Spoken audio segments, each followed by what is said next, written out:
नमस्कार, आप देख रहे हैं भारत न्यूज टीवी और मैं हूं आपके साथ मानवी ठाकुर। शुरुआत करते हैं आज की खास खबरों की। संभल में 33 निजी स्कूलों पर जिलाधिकारी ने की बड़ी कार्रवाई, साथ ही 1-1 लाख का बोला सभी स्कूलों का जुर्माना। संभल जिलाधिकारी ने बताया निजी प्रकाशकों की किताबें थोपने पर प्रशासन ने की बड़ी कार्रवाई।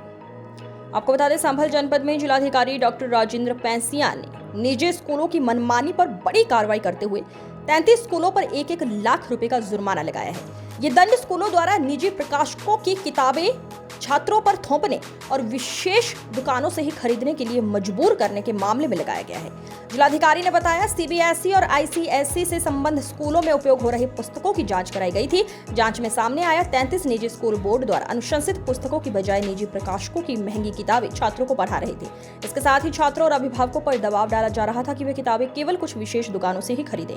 ये कार्रवाई उत्तर प्रदेश स्ववित्त पोषित स्वतंत्र विद्यालय शुल्क विनियमन अधिनियम के उल्लंघन के अंतर्गत की गई है। प्रशासन ने सभी स्कूलों को निर्देशित किया है वे 1 महीने के भीतर जुर्माना राशि जमा करें। उन्होंने कहा, यदि भविष्य में फिर से इस तरह की शिकायतें मिलती हैं तो कठोर कार्रवाई की जाएगी। राजेंद्र पैंसिया, जिलाधिकारी संभल। शकील अहमद की रिपोर्ट। गत वर्ष इसमें निरंतर शिकायतें आ रही थी, तो हमने गत वर्ष भी सभी विद्यालयों को सचेत किया था और इसके बाद भी हमने एक बैठक बुलाई और बैठक में सभी सीबीएसई और आईसीएसई एफिलिएटेड विद्यालयों को बुलाया और उनको हमने सचेत किया कि 1 सप्ताह के अंदर या तो आप एनसीईआरटी की पुस्तकें लगाइए, अन्यथा बाहर के प्रकाशक की पुस्तकें नहीं लगाएंगे। क्योंकि जो अगस्त 2024 का जियो है उसमें स्पष्ट लिखा है कि कक्षा 1 से 8 तक स्ट्रांगली एडवाइज्ड फॉर एनसीईआरटी और कक्षा 9 से 12 तक 100% आपको एनसीईआरटी की पुस्तकें लगानी है।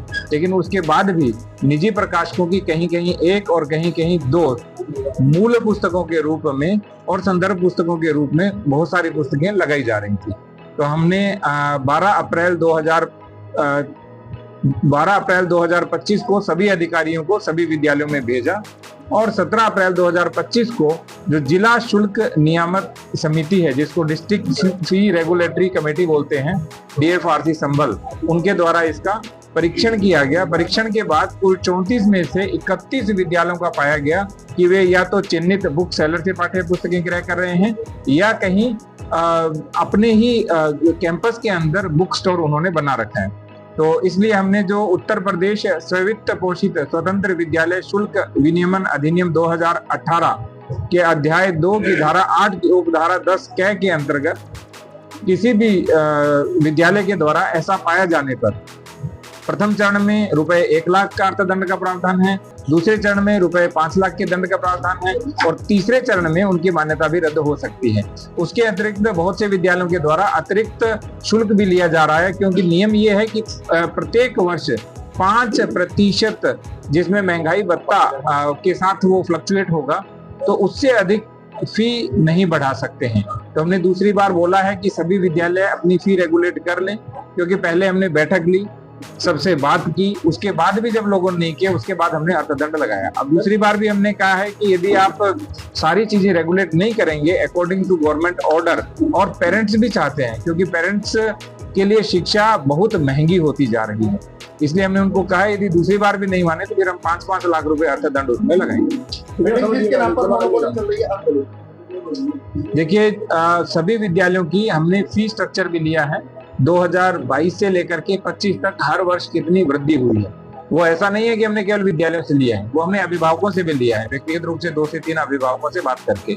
यदि अकॉर्डिंग टू रूल्स 5% से अधिक की फीस की वृद्धि है और जो उसमें महंगाई भत्ता ऐड कर दिया जाता है उससे अधिक फी की बढ़ोतरी हुई, तो एक बार हम उनको कम करने के लिए और वापस करने के लिए कहेंगे। यदि फिर भी नहीं करते हैं तो फिर 5 लाख रुपए का अर्थदंड दूसरी बार में लगाएंगे। जिस तरह से तेल से गड्डी का चुनाव बढ़ रहा है, एक दिन के अंदर 17 बच्चे स्कूल के जा रहे हैं, जबकि 8 या 9 बच्चे ही जा सकते हैं।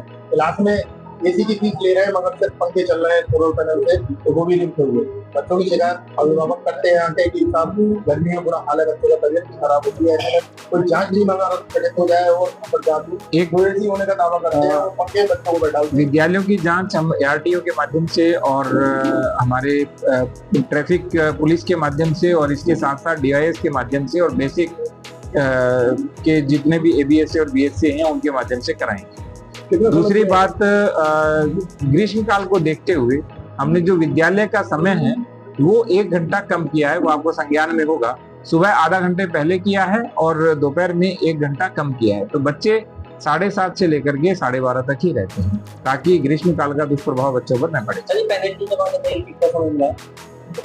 अभी हमने उनको खाता संख्या दी है और 1 महीने में वो अपनी पेनल्टी जमा करें, और यदि नहीं जमा करते हैं तो फिर दोबारा हम उनसे कहेंगे कि आप पेनल्टी 100% जमा करें। ये कोर्स बच्चों में आप सब इसी कोर्स से पढ़ाई या एनसीईआरटी की किताबें?